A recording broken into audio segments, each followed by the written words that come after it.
Sometimes I'll stop and just look at a crowd, gauging the hot sections to engage during a match. You're obviously very passionate about music, very passionate about wrestling too. How does that balance? Sometimes I'll lose a lot of sleep.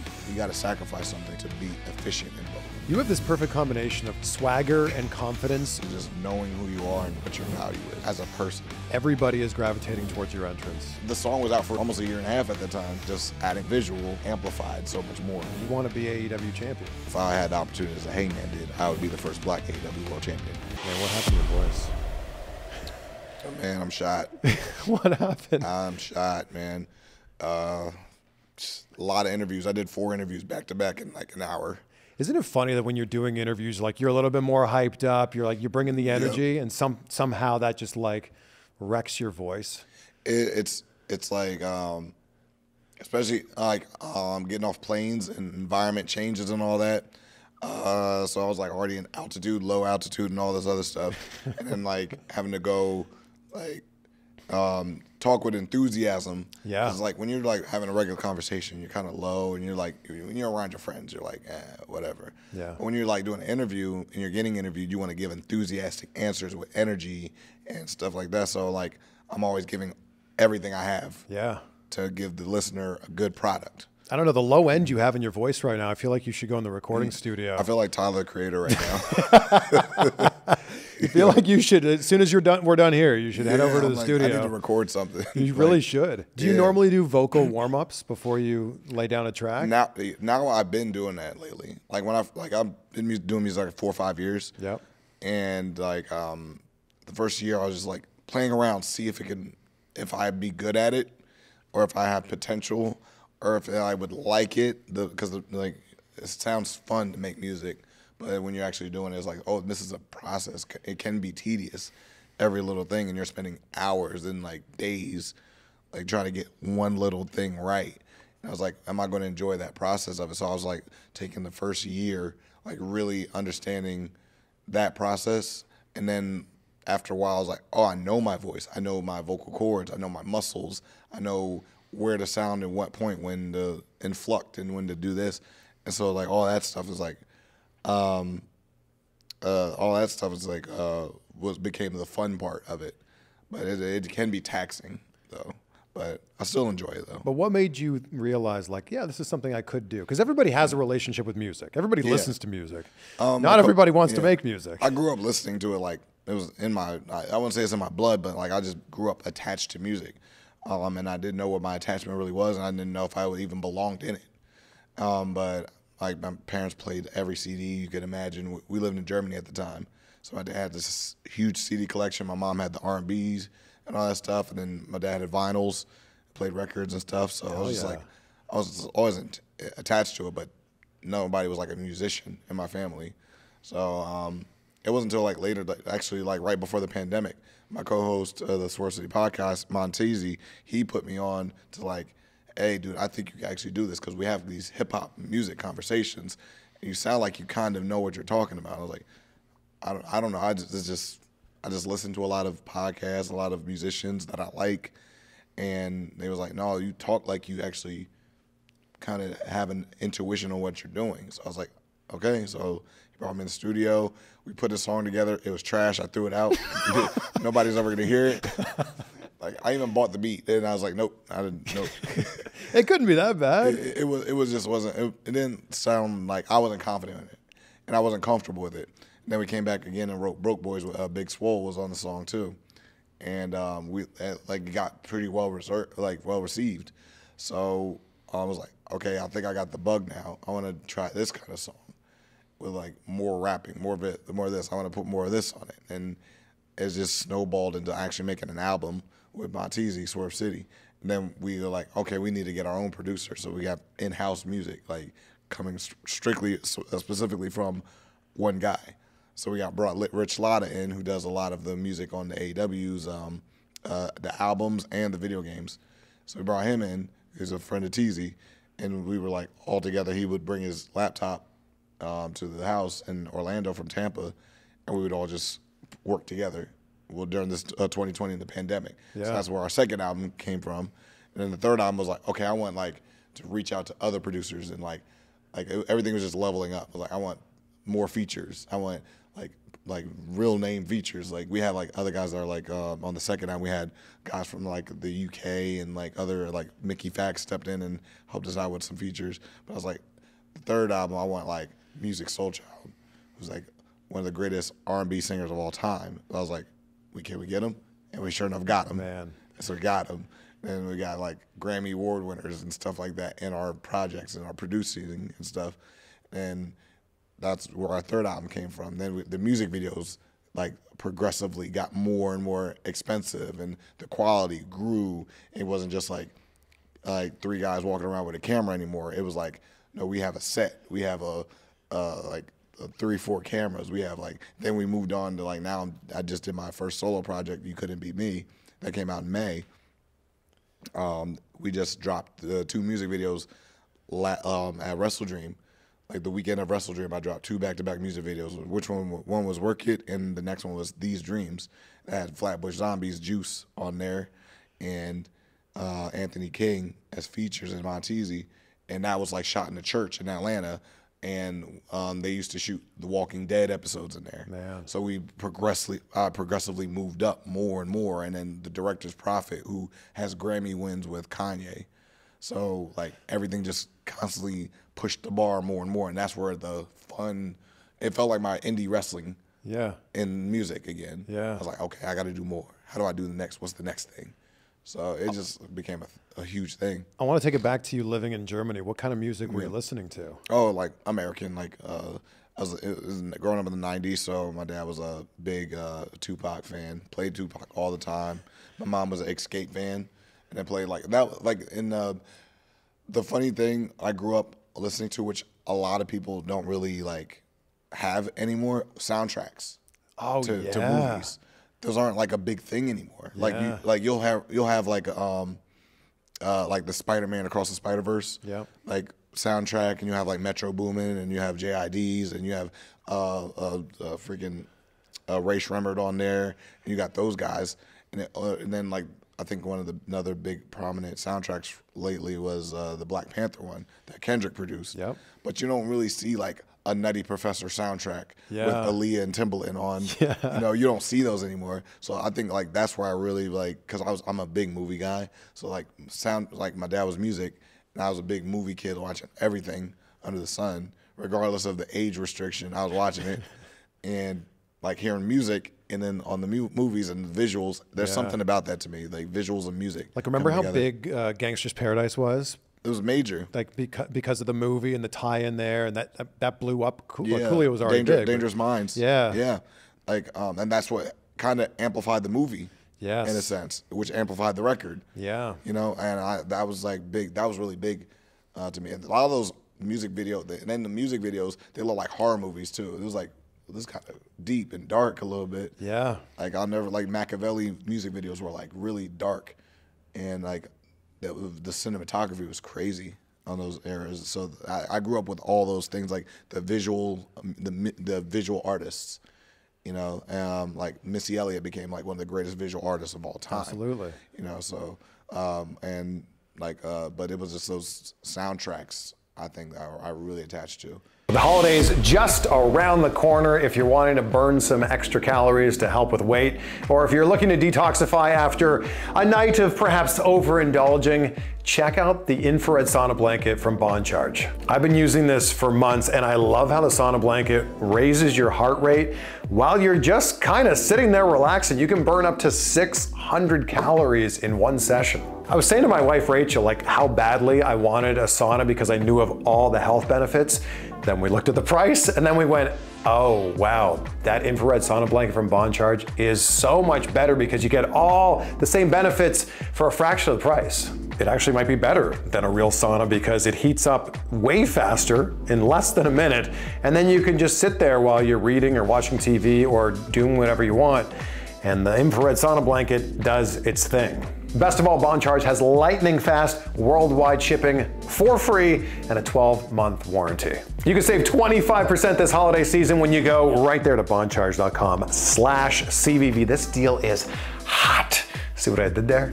it's a sauna blanket, and that's a savings of over $170. And when you go to bondcharge.com/CVV, the code is automatically applied. So take advantage of this deal while it's still going on for the holiday season. You're obviously very passionate about music. Obviously very passionate about wrestling too. It can never be 50-50. So how does that balance work for you?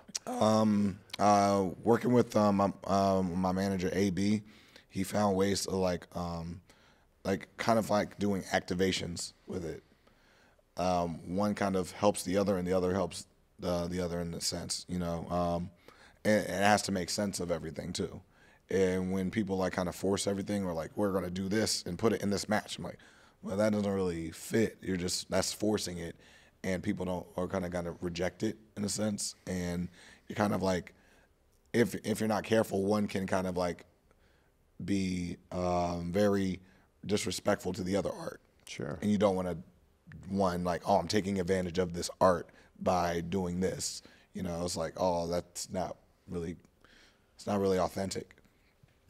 And I think that's truly what it is, finding the authenticity and balance in it. And for me, scheduling wise, I just sometimes I'll lose a lot of sleep. Sometimes I'll not be home. I'll take an extra day or extra 2 days, or I miss something. You got to sacrifice something to really balance both, to be efficient in both, and to excel in both. You got to do more. You got to like, it's a lot of like, because I'm pretty sure you like definitely jump into a lot of different avenues, not just this. You're like working with this, and there's a balance. But you also know you got to sacrifice something in order to be efficient or proficient in both categories. Yeah. You know, and that's tough. That's the tough part. You're the first person I've talked to where you're like, you know, as we record this right now, you got Rampage tonight, and we got Full Gear tomorrow. Most people are flying out right after Full Gear. You're like, no, man, I'm staying until Tuesday. I'm like, you're staying until Tuesday. Yeah. You must love LA. I love it. It's like probably my favorite city, that in Seattle. But I live in Florida, which I love Florida, but like I love the hustle and bustle of LA. Yeah. I love like just like hitting up the phone or getting a text and like, this is going down, or we're doing this, or like, hey, I know somebody you need to meet here. So like, oh, change of plans. I'm going over here, and like going to Hollywood. I'm going over here to El Segundo. I'm like traveling across, and I'm always just falling into something. And the networking is just like really, it's exhilarating to me. I think the thing that's so exciting about LA and Hollywood specifically is everybody that's here is here for a purpose. Yeah, I was told that. Everybody has moved here. Most people have moved here for something. They're chasing after something. So like there's a real drive here that I feel like you don't find in a lot of other cities. It's true. Like I used to think that was New York because I was an East Coast guy growing up. So I used to think New York was that place, which it is. But I feel like LA is like that's the true definition of what that is. Yeah. The city is, and I remember being let go after my from WWE, and I was spending my 90 days. I spent like 14 of them in LA. I just like gathered my money and got an Airbnb. I knew one contact. I went to him, and he had a bunch of contacts. All of them didn't hit. Some of them didn't respond back, but the ones that did really trajected me forward. And that's where I was like, oh, okay, this is how this works. And I just got a huge game plan and a map of how to truly navigate the city and do it well without falling into pitfalls and setting yourself back. And that's, I feel like that might be the key to this thing, is just like knowing the right people rather than just talking to anybody, whoever will listen. And if you're like moving over here, that's way harder. I can imagine. I was like lucky enough to like, I have like, I can like just visit and then go back home if it doesn't work out and stuff. But like people who like just like uproot their whole life and with very little as a safety blanket or a backup plan to just go here, that's balls. That's crazy. Well, the problem is a lot of people will move here from the Midwest or the East Coast or whatever, and they'll move here and they'll be like, I live in LA now. And then they don't start grinding. Right. They go, man, LA was the goal. I live in LA now. All my friends back in the Midwest can't believe I live in LA. It's like, yeah, no, this is step one in the journey. Now you need to go to work. Yeah, but barely even step one. It's like for me is I wouldn't even move to LA without knowing one person, at least one person that's like a key connect to different avenues. He doesn't have to be the top guy, but you just need to have somebody that can at least like boom, boom, boom, boom. But it's like doing it like just cold, like just raw, nothing. It's risky and it's scary. So like a lot of people who have made it from doing that, I applaud you, like sincerely. So what are you doing here for the next few days in LA without AEW? Oh man, well, for one, healing from a Texas death match. Yeah, which has not occurred yet as we record this. No. The episode will be out and the match will have happened. I'm sure it was gruesome. Right now, I'm already mentally preparing for it. Because it's like getting your body pierced with whatever is going to be. Yeah. Like you got to kind of go outer body experience. The night before, like I'm already saying this is the night before the show. Yeah. Tomorrow, I'm already like going to know I'm going to be like just zoned in. Adam Page is a little crazy too. He's a physically imposing person. If you haven't seen him up person, like he's a physically imposing dude who's has experience with it. I do too, but I got to go back into that mode. It's been years, So, but as far as what I'm doing, I'm definitely going to the LA Rams game. Hell yeah! On Sunday. How do you become a Rams fan? Watching the greatest show on turf, 2001, 2002. LA Rams winning 2000. The Rams winning the Super Bowl. Did you remain a Rams fan when they went to St. Louis? Oh yeah. That was they were still St. Louis at the time, and I had to learn later that they were in LA before. Yeah. And now they're in St. Louis, and they going back to LA. So I was like, oh yeah, and it's like LA, one of my favorite cities. I'm like, I'm staying Rams. Through and through. So you're going to check out SoFi for the first time? Very first time, and they're playing Seattle, where I was born. There you go. The division rival, and like Seattle's on fire right now. I'm worried because Matt Stafford had a hurt hand, so they had to sign like Carson Wentz at quarterback. So I'm like, oh boy. But real cool thing when the Rams won the Super Bowl against the Bengals like 2 years ago. Yeah. I was in LA. I wasn't at the game though. But I was in LA at a friend's party watching the game in my Rams jersey, Aaron Donald jersey and stuff. They won. I was happy. Went back to my Airbnb. I was like laying down, about to just take a rest. I was like, oh, yes, we did it. Awesome. And then my buddy Josh V, who's engaged to Nita Strauss, who plays guitar for the Rams, he hits me up like, hey, man, your team won. That's so dope, bro. I was like, yeah, man, I'm here in L.A. Wish I could have won. He's like, wait, you're here? I'm at the banquet right now. With the team. I was like, what? He's like, I got an extra ticket. Come through. I was like, gathered all my clothes, put the whole outfit I had, just took it off right back on.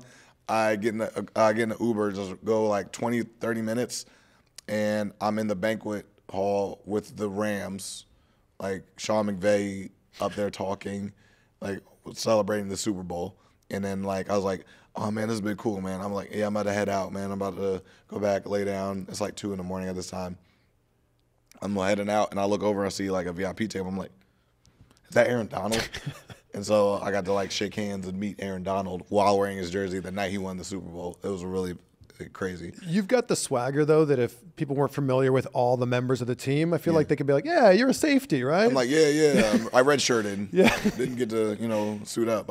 I made practice squad. So, but like I don't know. It was just really cool experience. And like this dude, Josh, my buddy Josh, I'm like, yeah, Nita might get a ring just because she plays guitar, the national anthem on the guitar and stuff. So like we might have a Super Bowl ring coming to the house. I'm like, I need to hit him up and check on him, see if that ever came, because that's like really cool. You have this perfect combination of like swagger and confidence mixed together that I feel like you could walk into any room and just absolutely own it. Oh, man, I appreciate that. I don't know. Like sometimes I just walk in oblivious and like just like, cool, awesome. I have no idea what's going on, but I'm gonna sit here and I just like I don't know. I just like try to be a impressionable, but also approachable in the same sense. I don't know what it is. I just I feel like there's something to just knowing who you are and what your value is as a person, not as a business person, but like as a person, And I think that a lot of people have. Going through the industry, I see a lot of people that still haven't figured that out yet. As much as they've been doing in their career, they still haven't figured out who they are as a person. you know. How did you figure out who you are as a performer? As a performer, or as a person? Let's go with well, we'll say Swerve Strickland, but you've been many versions of you as a professional wrestler. As a person, being a father helps me understand who I am. As my girls, like, because you learn patience and you learn understanding and you're gonna learn how to like truly listen and take yourself out of situations because you have two beings that you have to care for and you have to they have to learn from you and they learn by watching what you do and how you are and how you act and how your temperament is. Like, how do you fix problems? How do you problem solve? How do you come to an understanding? But also, how do you lead? And as a father with girls, like, that's where I really became comfortable with who I am as a person, you know.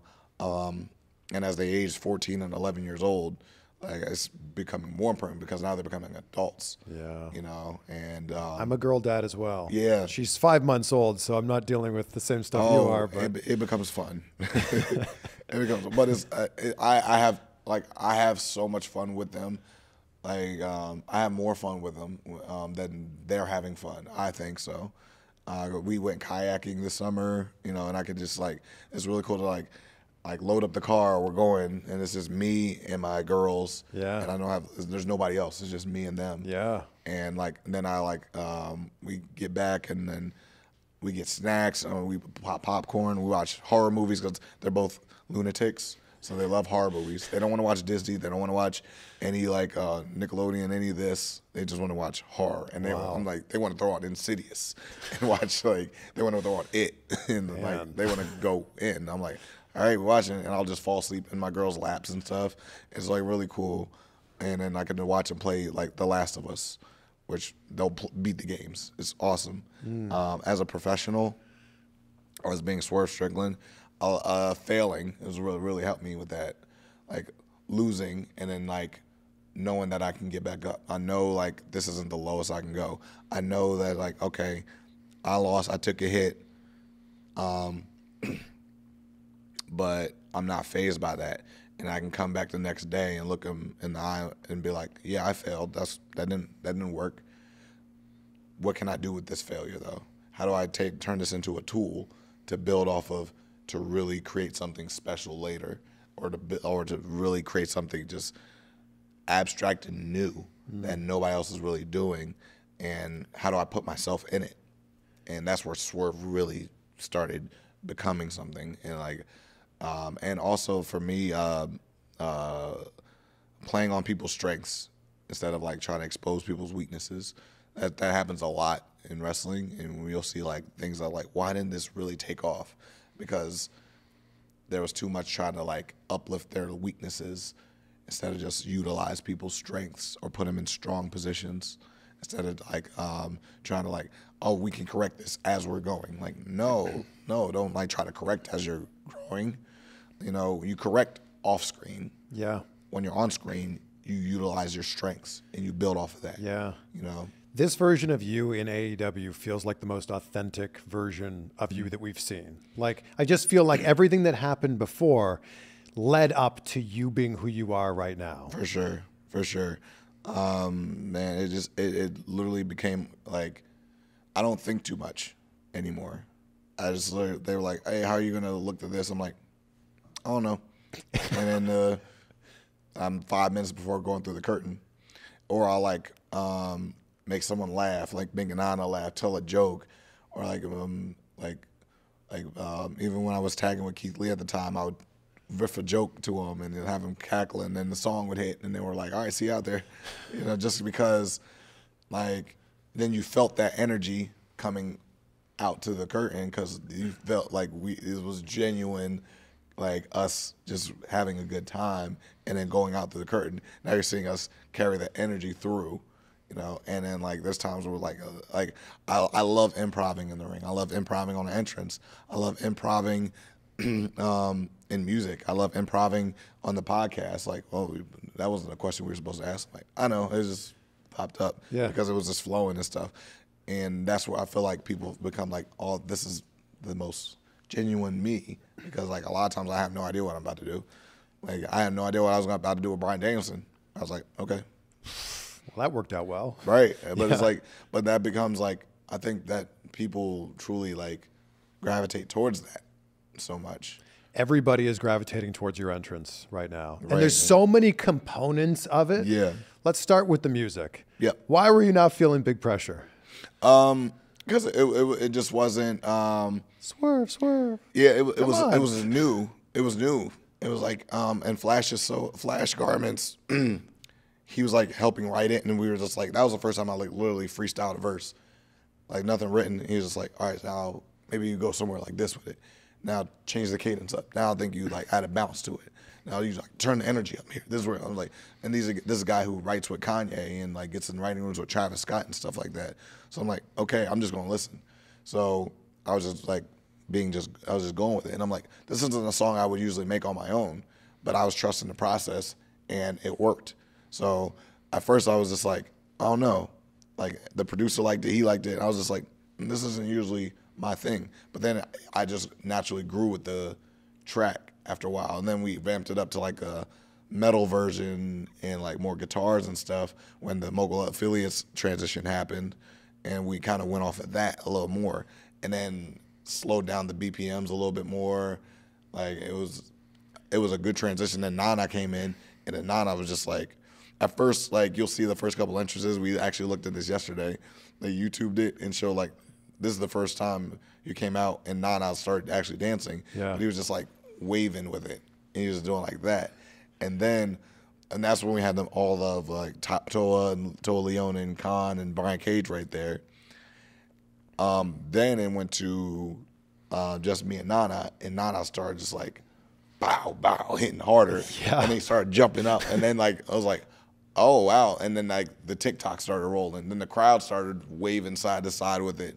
And then I think Seattle's what really took it over the top. Yeah, he went viral pretty quickly. Yeah. But like the song was out for a year, almost a year and a half at that time. But Nana just adding a visual with a sound and putting it together, it amplified so much more. When you first saw him doing that dance, because the juxtaposition of him doing this dance and you being so serious, I think works really well. Yeah. But when you see him out of the corner of your eye doing this dance for the first time, what are you thinking? The first time I didn't even see it. I just like, because I'm looking at the crowd, I'm looking at the people, I'm gauging who's the hot sections to really like engage during a match or whatever. I love that. So that's what I'm like kind of like paying attention to. Who's waving, who's that. Sometimes I'll stop and just look at them and wait for them to react back, because it's like, is he looking at me? He's looking at me. And then they start getting a little louder and stuff. And I'm not giving them attention back. I'm just surveying, see if I can get something out of them just from looking at them, which was a Randy Orton lesson I got a while ago. That's amazing, because a lot of people look at a crowd as a mass, just a bunch of people. Right. You looking at them as individual faces. Yeah. That's not a common thing. Because everything's slowed down to me. I slow it down because like a lot of people want to amp up before they go out. I'm like, no, I want to be calm and cool. I want to know every little thing that's going on. I want to know that child wearing that shirt, this kid with that fan, that like grown man is bouncing with the song, that kid who's sitting down, I haven't got him yet, that lady who's like eating something. Like I want to see every single little thing. And this is like bullet time in the Matrix. It's literally, I'm reading numbers, and I know that camera's over here. I know that camera's here. I got 2 minutes. I'm hearing the referee. I'm hearing this. And then like I hit to this point, and then like I have to have all my senses like on tact and knowing like how to be in control of all that. When I slow it down, I got puppet strings, and I'm moving everything, you know. So when did you start noticing Nana doing the dance? When I watch it back on Twitter, and then people are like really making traction and retweeting. Oh yeah, it's viral. Yeah, I was like, oh man, this is funny. And like the one time, like when I had the match with Hangman in Wrestle Dream, I like did the stomp on the apron, and I like sold it into the guardrail, and then Nana just zooms past me doing this really fast. I didn't know that happened until I watched it back, and then that became a thing. And I was like, that's hilarious. I couldn't tell him to do that. There's no way I could tell him, I do this, and then like, you make sure you do this. There's no way. And that's one of the things, like, he's so loose because I'm so loose. When I'm so loose and he's so loose. If I was so uptight and like so like overproducing and just like, hey, you need to be here. I want this, and don't do this because like that's not what managers do. That's not what heels and bad people do. Yeah. I'm like, no. Who are you as a person? That's going to bleed through no matter what. People are going to understand what you are, who you are, your motive, your feelings towards this, your purpose, if you just be the person you are. And that's where I'm like, just be. There's something very cinematic, I think, about your entrance, about the way that you move. You almost have this aura of like the final boss or something like that. Yeah. Where does that come from? I'm a Wesley Snipes fan. When I was doing NXT and like really dipping into like coloring my hair, the grill came in.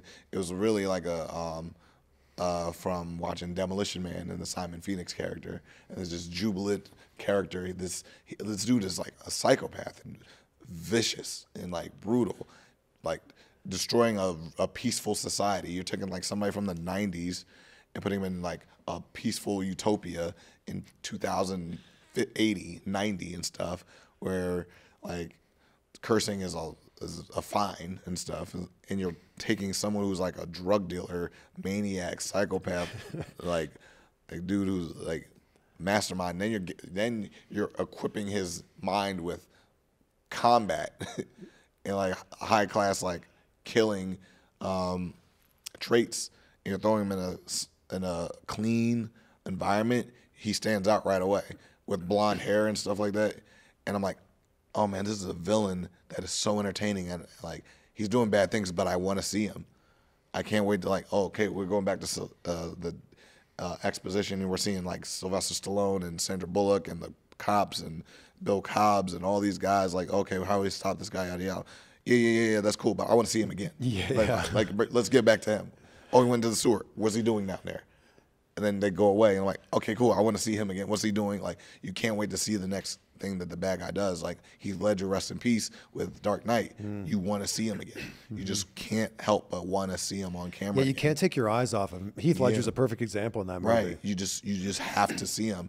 And then Wesley Snipes in New Jack City, it was another guy, it was a villain, awful, like ruining the projects, drug dealing, killing his friends and stuff. Anybody crossed him, he killed women. It didn't matter. Like, as long as he got what he wanted, you know, I was like, for me, that was the mature growth of the NXT version of me, of a Simon Phoenix. And what made him even more terrifying, he's real. I think that's what makes like real fear. Like someone that's actual person that can like, nobody's safe. Yeah. In his world, in his whacked out mind to getting what he wants, everybody's on the table. There's no watching a wrestling show. Oh yeah. Well, they're in Serena. They're in Poughkeepsie this week in this arena, and he's doing bad guy stuff. Yeah, but your wife and kids are in Virginia. Like, what's stopping me from getting to your wife and kids? You know, what's stopping me from going outside your window? You know, what can you do? To me, that's real fear.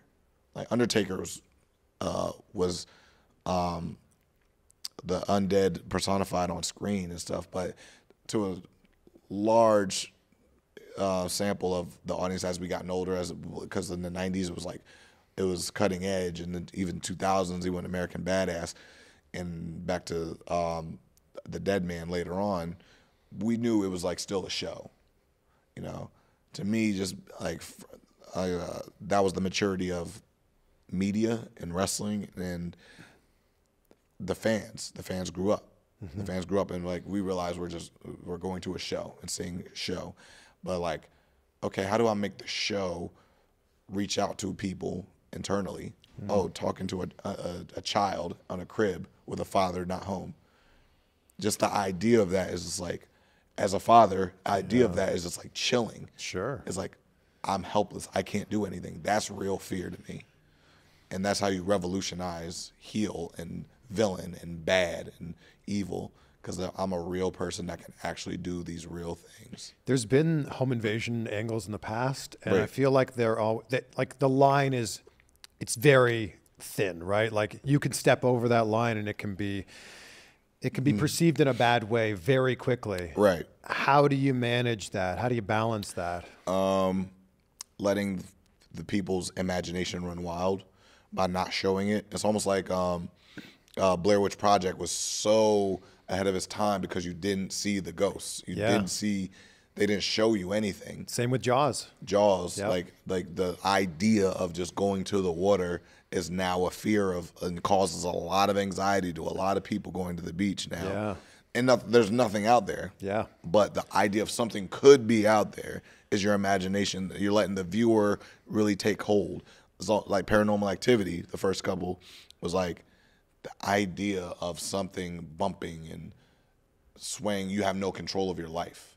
You can't know, like, no matter, like, it's not the house, it's the person. Yeah. It's haunted. You can't control that. Yeah. And then the boyfriend trying to like I'm going to handle this because I'm the man of the house. I'm going to like protect you. No, you can't. We have to do these things. I'm like, no, but I'm going to take care of the problem. You're helpless. You can't do anything.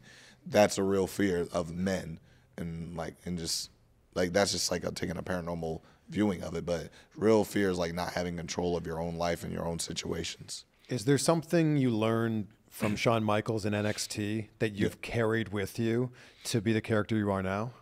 I would have like hour-long tape studies with him. Like, close the door, boom, it's me and him watching old indie stuff. Wow. He wanted to see like, okay, what got you here? What made us sign you? Show me that. Because like you're doing well right now, and like I see what you're doing, but I want to know what got you here. What made you be the signing? You know. And so we went back to that. He's like, we watched like some PCW matches. We watched some Defy stuff, and he was just like watching. He was like, boom. He was like more like analyzing. He was like really paying attention to like my pacing and how I move, and then who I was. And then he was like, I see what kind of performer you are. We're not really putting you in the position to be the true performer you are. Now I see it. And that's where he started like having creative meetings with Triple H when they were like writing TV for the next week or so.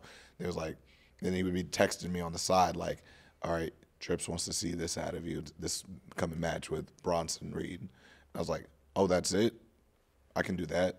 And then next thing you know, smash, boom, boom, boom. We have the match, come to the back. Sean's like taking me aside. He's like, that's what I'm talking about. We are show those motherfuckers. And I was like, everybody like, yeah.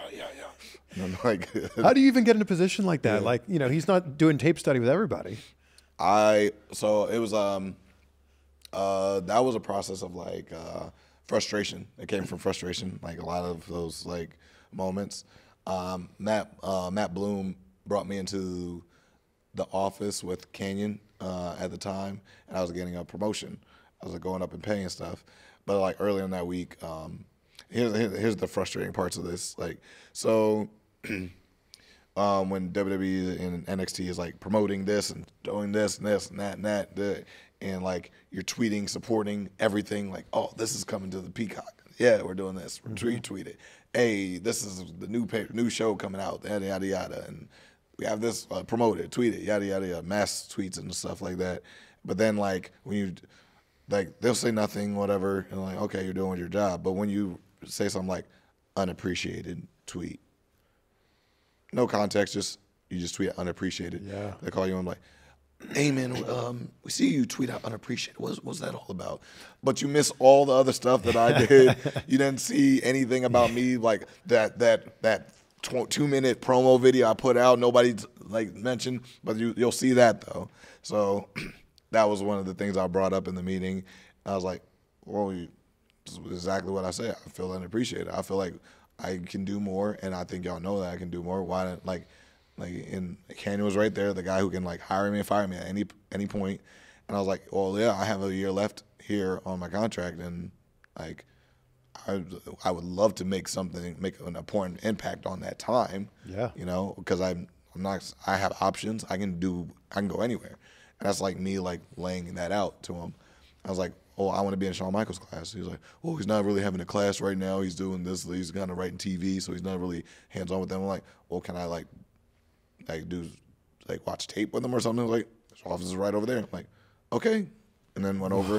I was like, hey, Shawn, can I have like time with you? He's like, yeah, absolutely. Here's my email. Send me 3 matches. We'll watch them. Wow. I was like, and then that's the crazy thing about a system like that. It's like, oh, I could have just went to his office instead of having to do these mind games of like, let me change my hair, let me do this, let me say some wild stuff, or like, let me do this. I'm gonna get their attention. Or you could just go knock on his door, who's like right there. You see, we walk past it every day and stuff like that. And that's like this wild, like it could all be so simple. Yeah. Especially if you're already performing well. Like if I understand, like you got to pick your spots too, and like you got to earn the equity in order to be able to do that. Absolutely. And by that time, I was already doing like the NXT, like the takeovers and like the Worlds Collides. I was already being on everything in weekly TV, but I always told Triple H at the time, I was like, my first 2 months there, I was like, hey, thank you. I appreciate everything that you're giving me, and I'm happy to be here. What can I do to be one of your guys? And 3 months later, hey, I appreciate everything. Thank you.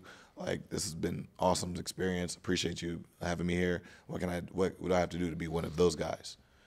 3 months after that, like a year now, I'm like, what's stopping me from you making me one of your guys?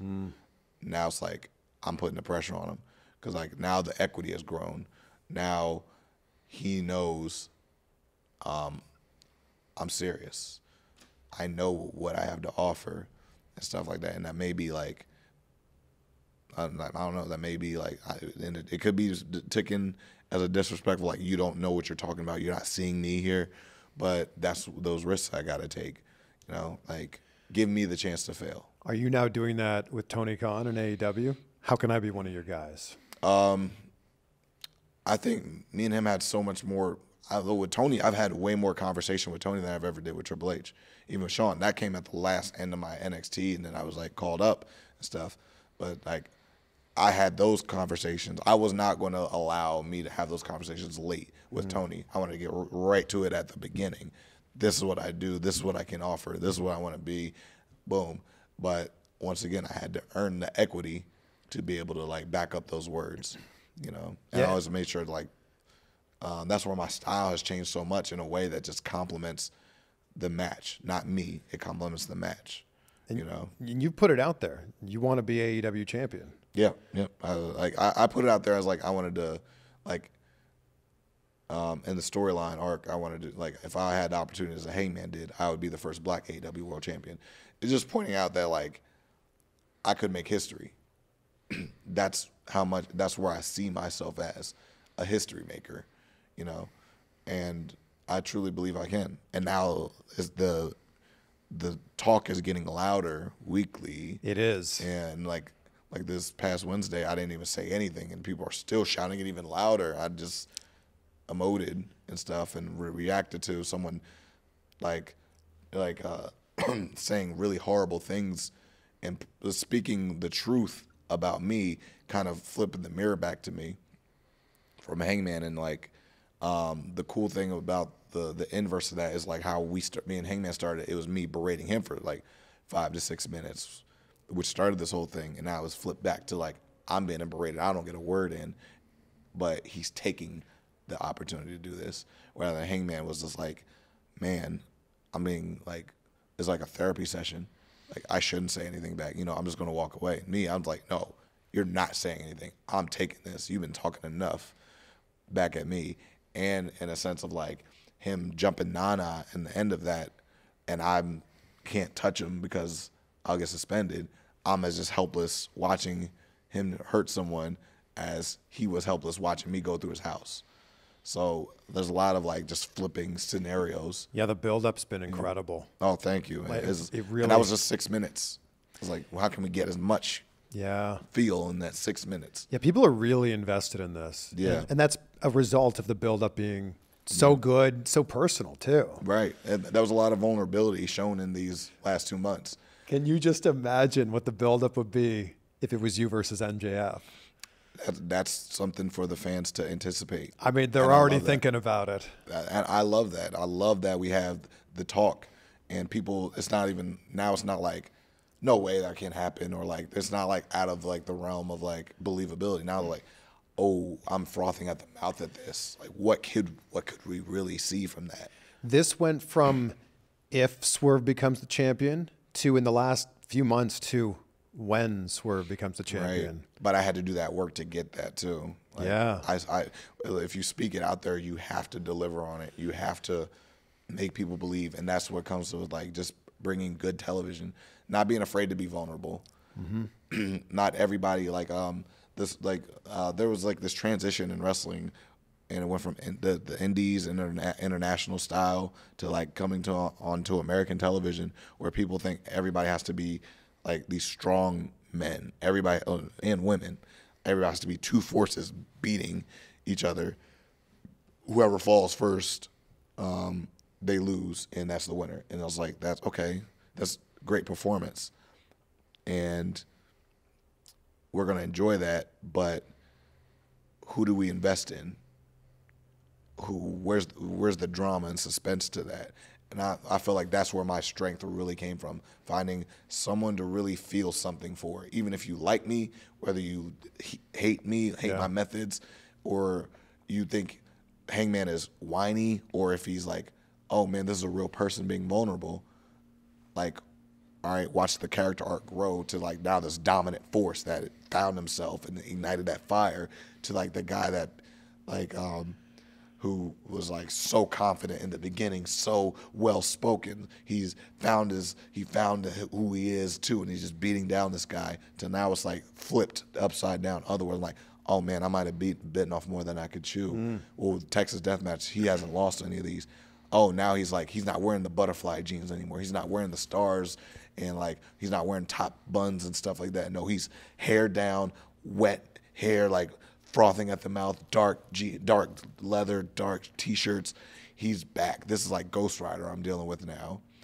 And now like I'm a little like, oh snap, he's got momentum. It's like we watch it every day in football. Yep. Like, oh, the momentum shift is happening. Oh, turnover. Oh, fumble. Oh, they're gaining momentum back. We were leading by 12. Now we're only up by 2. Yeah. Like that's what we pay for. That's what since the dawn of time. That's what we've been watching, and we've been leaning away from that just to give off good performances, which you can do both. And I feel like my specialty is just giving the story and the arc. It's so good, and the payoff for this is going to be incredible. I can't wait for it.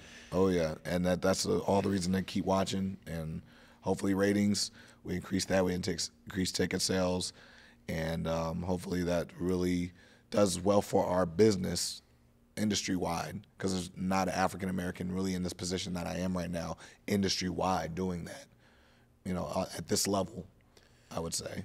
Yeah, I guess Bobby Lash is the only other person I can think of. Really. Yeah. But like, he's not getting singles matches on pay-per-views. Yep. And like, shout out Bobby Lashley, good friend of mine. Like, I want to see him do more. I want to see more from Tez and Dawkins. Shout out Carmelo Hayes, who's doing it. Hopefully gets the opportunity to do that on the main roster too. His time is coming. But like, and it's a support from everybody in the industry, like African Americans, performers, like everywhere. Like John Gresham, shout out to him. Moose, shout out like Jade, like she gets the opportunity. Bianca, been doing it for the last 2 years. Shout out her, killing it. Like as far as like right now in this moment at the age, I'm like the only one. Yeah. At this high level between AEW and WWE, I'm it. Yeah. And I take that position really seriously. Moose and Impact. Yeah. You're in a great spot. You first came on my radar in Lucha Underground. Oh, yes. Dude, I'm a huge Lucha Underground fan. Yes. And the work you did as Killshot. I think there's a lot of people actually that are watching this going, no way, Swerve was Killshot? Yeah, it was a big transformation now. Yeah. But there's still elements of that I've like taken with me in so many different ways. That was when it was like, I like to use like you had to be there moments, because you can't get those back anymore as a fan. Like watching it back on YouTube is cool, but you're missing so much. There was something about being in the temple. I went there for a taping, and I don't know, it sat maybe 300 people. Yeah, like it grew. I think it was like maxed out at 700. So when that was like no seating, you weren't even sitting anymore. It's not far from here. Boyle Heights is maybe 20 minutes from here. Yeah. there was a grittiness to it. And also every single person there was a rabid fan. Yeah. And it's an environment I've never been in before. And I've been to every type of show. That was the only wrestling promotion where the arena was part of the match. That's true. You can't get that anywhere else. Like the arena was like the Dario Cueto's office, and going through that, the platform with Angelico made him a star like overnight. Yeah. Seeing Aerostar like fall from the sky. Then like one of the coolest thing was Mil Muertes sitting at the top of the thing in the throne and watching every match like Mortal Kombat, you know. Then Weapons of Mass Destruction with me turning it into like this military drab arena. You know, there was like, I'm like, this feels like a video game. We are true video game characters. The women were just as powerful as the men. You know, like they're not tag teams. There were trios. There was like murders that were happening off camera, like out of the ring. There was sacrifice. There was resurrections. There was time traveling going on. Then there was like another, like Godfrey came in. The actor Godfrey, comedian Godfrey came in, and he was like, he was a fixed character in the show as this top boss that Dario answered to. Yeah. Dario died, and this grandfather. It was like, man, you had to be there. And so many people came through Lucha Underground. Yeah. Like when you look at the list of people who spent some time there and are now elsewhere, whether it's in AEW, WWE, Impact. I mean, the list is long. It's really big. Yeah. At the time, we had the most unique roster in wrestling. Yeah. Like men, women, teen, like mass luchadors, American, African American, Mexican, Australian, like you name it, like Canadian, like they were on fire. And that's like that competition made me who I am, made me have to step up and define who I was as Killshot. That's like everybody was such an Aztec luchador, or they had such finesse to them. Like I cannot springboard as good as freaking Aerostar. I can't, like, I wasn't as smooth as Ricochet or Puma. Nobody is, you know. I couldn't, you know, I didn't have the look that John Morrison did. I didn't have like the size of Cage. The strength of Mill. Like I didn't have like the comedy that Willie Mack had, and then I also didn't have like, I would say like that moniker, the Pentazel Miedo. I didn't have that as Killshot. So, but everybody had something. Everybody had something, and you had something so unique to you at that time. But I had to find it, and I had to honestly be honest with myself. I'm like, I can't compete with those guys at what they do. What they're the best at doing. I can't compete with that. So what can I offer that they can't? Well, militant. I actually was in the military. Okay, I'm actually a human, a real person. I'm not like a dragon or this or like a resurrected phoenix. I'm not any of those things. So I'm human. I can die. I can get hurt. But I'm also a lethal human I've actually killed people as the character. How do I, okay, so now start like, okay, now let's gather my tools. Let's like really start like, it's like, okay, it's like rationing. Like, okay, I'm out in the middle of the woods. I don't have a tent. I don't have the RV. I don't have that. What do I have to survive? And I really started just finding ways to like, okay, gather this. And then I was paired with Marty the Moth. And I was like, okay, I'm going to use his strengths. He's not an agile person, but God, is he entertaining, and like he has size. Like that's something I could use. And it was just using things that are around me and my resources. Like everybody's so finesse. Let's just fight. Let's not do lucha. Everybody, we have the best luchadors. We can't out lucha the luchadors. Yeah. It's just not going to happen. But let's just fight. Let's just fight and like be brutal. And that's when the Weapons of Mass Destruction match happened. That's where I think that was the beginning of season 3, and that catapulted me into be like, okay, I'm on the radar now. And then my character created AR Fox, or Dante Fox, coming in, and now I was like, oh, that's my brother. We're gonna go off because I know this man. And now we had a story along with the action, and we had trust. And then that took me to the end of season 3, and we just cemented ourselves with Hell of War because we were like, let's just fight. Let's just fight. And then that's what really made us stand out. I miss it. I wish it could come back. Yeah. I've interviewed Robert Rodriguez, and I'm just like, please. Man. I never got to meet him. Oh, really? I worked for him. I never got to meet him. Like, please, sir, please. Oh, yeah. He came in. Apparently, I came in the second half of season 1. He was showing up to the show in the first half of season 1. So I missed him right there in that split of the season. So if you've got this very specific goal in wrestling, you want to be the first black AEW champion, what's the specific goal you have in music? I never set one, and I still haven't set one. I just I accomplished one thing, and I organically want to see what I can do with that accomplishment to make the next accomplishment. And so I'm just I always told people I don't personally set goals. I accomplish something, and I see what I can do with that as a tool to get the next thing that I'm looking for. Because a lot of people accomplish something, they sit on it, rest on it, and it's just all it is just a trophy case in their room. Yep. Looking back at oh man, I did that. I was like, okay, how do you monetize that now? How do we make money off of that? Yeah. How do we build that into an office? How do we take that and build that into a conglomeracy? How do we take that and build that into a podcast studio to get the bigger guests? And reach out and expand. How do we expand off of just that? And that's what I do in my music now. And that's what you're doing with your podcast too. Yeah. The guests you're getting on there. I think that people have this misconception of a wrestler has a podcast. I'm sure they're talking to wrestlers all the time. Which we do, but you do. But and you have some great conversations with some of your colleagues. Yeah. But you also bring in people that you're just fascinated to learn from and share a conversation with. And as whoever's been subscribed, and thank you for subscribing this long. Yeah, and if you're watching this right now, subscribe to Swerve City. Please support, man. I'm subscribed on both my channels. Hell yeah. So if you've watched, you'll see how many parallels we have that are in common with wrestling too. You're like, oh wow, that's right. That's why I feel the way I feel about this on the same way I feel about wrestling. Or it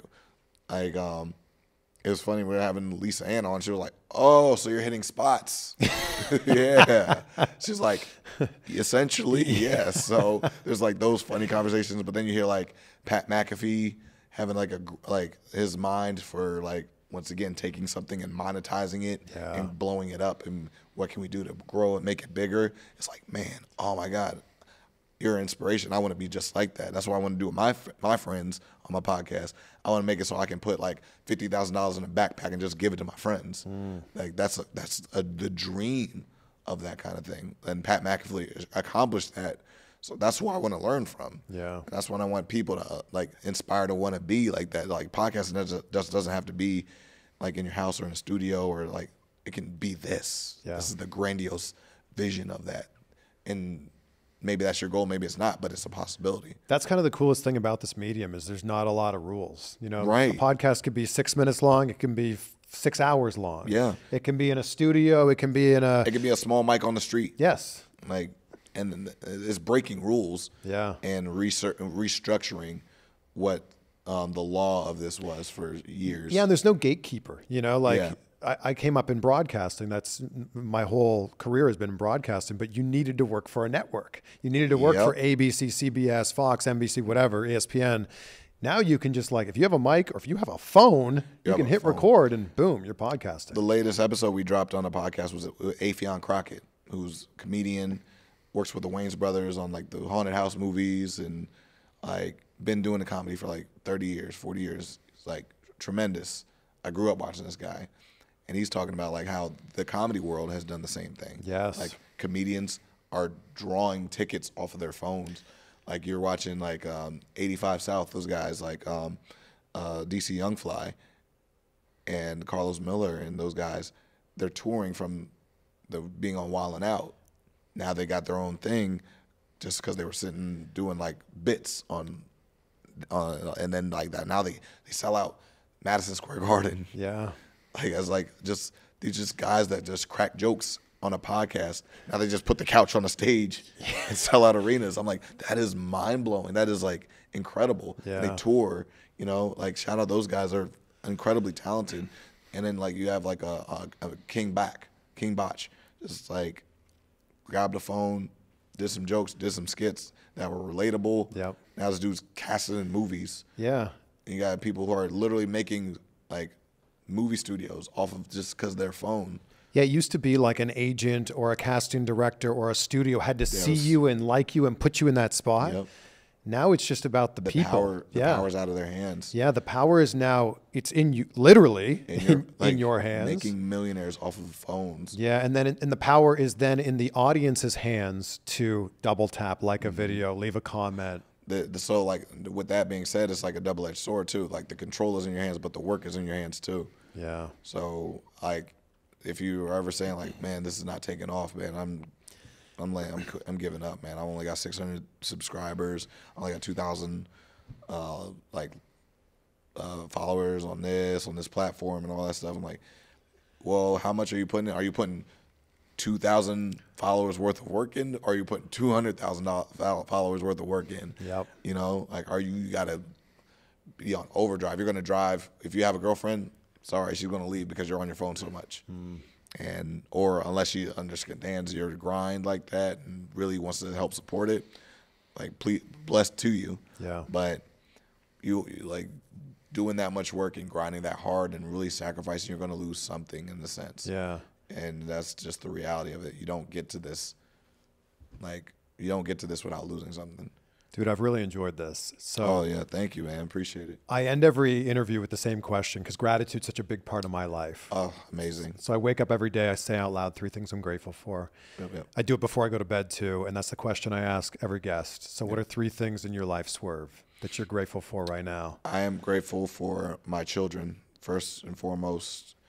I have the greatest kids in the world, never in trouble at school. When I visit, they're never a bad report. They get whatever I can give. They get it because I don't have to like be on the road worrying about them freaking out and being in bad health. Blessed with that. Like I'm truly blessed with my children. I'm blessed with my mind. I'm mentally healthy. Like, do I have bad days where I'm like getting a rut? Of course, but I get out of those really quickly, and I'm back to, and it doesn't affect my work. It doesn't affect my daily life. It doesn't affect my relationships.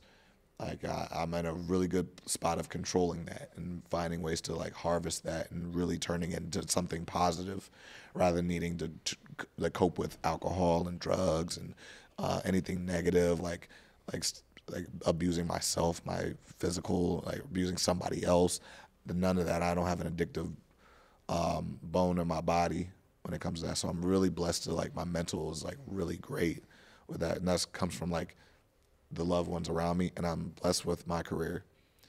So, like, I would say those 3 Those are things. great. This has been great, man. I love the way that your mind works. I love that it's not just a match to you. It's about telling a story and then what's the backstory behind that story. And you do the same thing with music and you do the same thing with your podcast. It's brilliant, man. I kind of learned from all 3 of them. Like my podcast helped me with my promos on camera, which helped me with my cadences on music. Yeah. And like knowing how I sound and using that, like all of them helped. So it's like I can't stop doing it because I want to like pull from all the elements to make me. Yeah. You know? Well, I'm looking forward to coming on your show. And the roles are going to be reversed here. So, I appreciate the invitation. Absolutely. Oh my God. I was thinking about this for like a year ago. What? Seriously. Yeah. I was like, oh man, I need to reach out. And congrats and shout out to all your success, man, with the guys, the people, the guys and girls that you bring on this show is inspiring to me. I'm like, oh my God, like me and TZ like talk about it all the time. Like, oh man, they got Margot Robbie on there like, talking. I'm like, that's incredible. Like, because we're fans of all these guys that do this. Thanks, man. And I'm a huge wrestling fan, obviously, but I'm also very grateful to have the opportunities. I'm interviewing Adam Sandler tomorrow. Oh my God, see, that's inspiring to us, man. Yeah, that's cool, huge. Man. Like next week, actually, we got DJ Who Kid. Dude. So we're going to Miami to get DJ Who Kid on there. That's great, man. He walked me out to Wembley, so yeah. He owes me this one. He owes me this one. No, but that's my guy. So, if you're listening to this now, keep an eye out for that episode of Swerve City. Yes, sir. And please subscribe. I'm assuming you're already subscribed here to my channel, but subscribe to Swerve and Swerve City Podcast. Yes, sir. Thanks, bro. Thank you, man. Appreciate you.